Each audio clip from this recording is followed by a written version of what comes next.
Welcome to another useful video. Today we're covering the third generation of the Ford Ranger, built from 1998 to 2011. To begin, we're going to cover the history of the Ford Ranger, and it all starts with the Ford Courier. For the 1972 model year, the Ford Courier was introduced as the first compact pickup truck sold by Ford in the USA.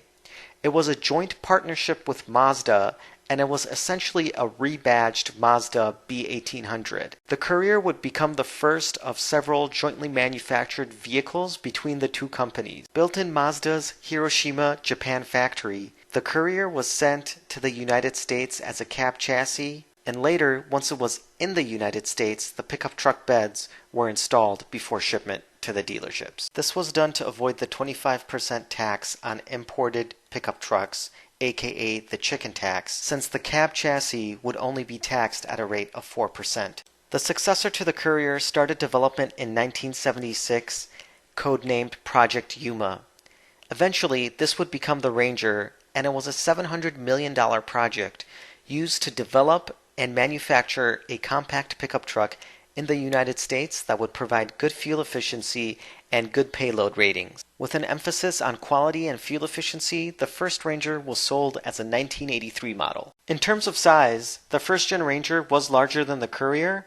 However, it was 18 inches shorter and 11 inches narrower than an F100 or F150 of the time. The first generation was available in 3 different wheelbases: 107.9 inches for the 6-foot bed, 113.9 inches for the 7-foot bed, and 125 inches with the Super Cab, which was introduced in 1986. Available with a 6-foot or 7-foot bed, the Ranger was comparable to the Chevrolet S10 and the other Japanese compact pickup trucks of the time. After a 10-year run, the second generation Ford Ranger was introduced for 1993.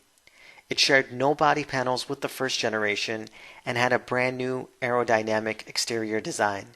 And for the first time, you could get a step-side bed in the Ford Ranger with the Splash model. Available with either a 6-foot or 7-foot bed, the second generation Ford Ranger was available with a 2.3-liter 4-cylinder, a 3-liter V6, and a 4-liter V6.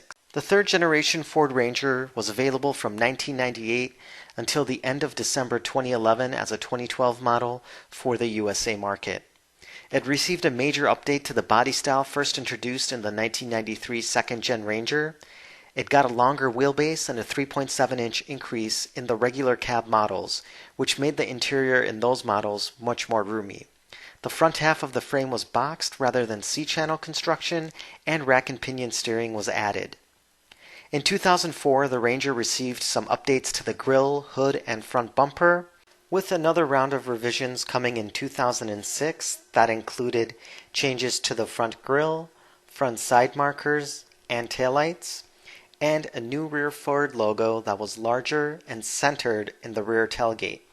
It also received larger mirrors similar to those found on the larger Ford trucks and SUVs of the time. The third generation Ford Ranger had a very nice design.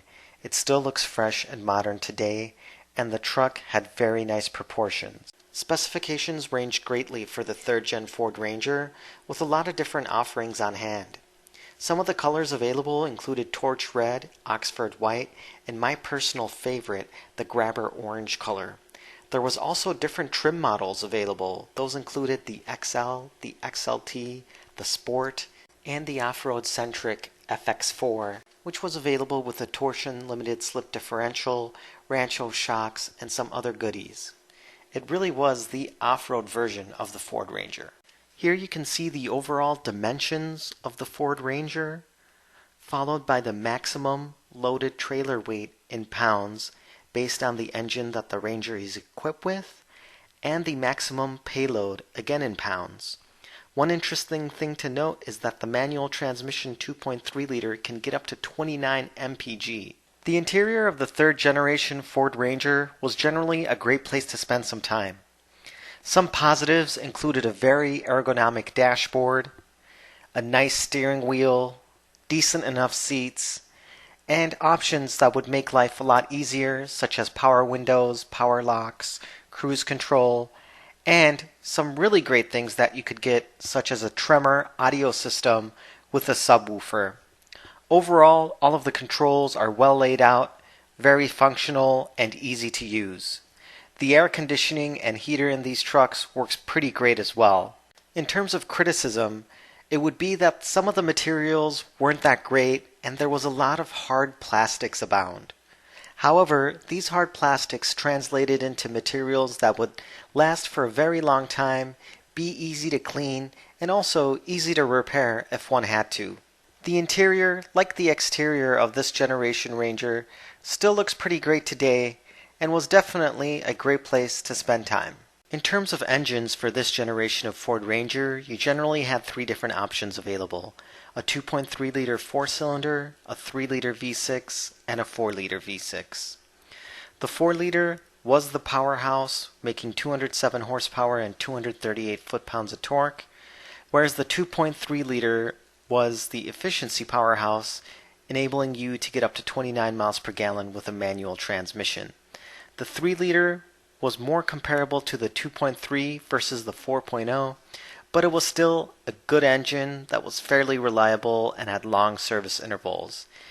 In fact, all of these engines are pretty reliable and help the Ranger to establish a good overall reputation of reliability.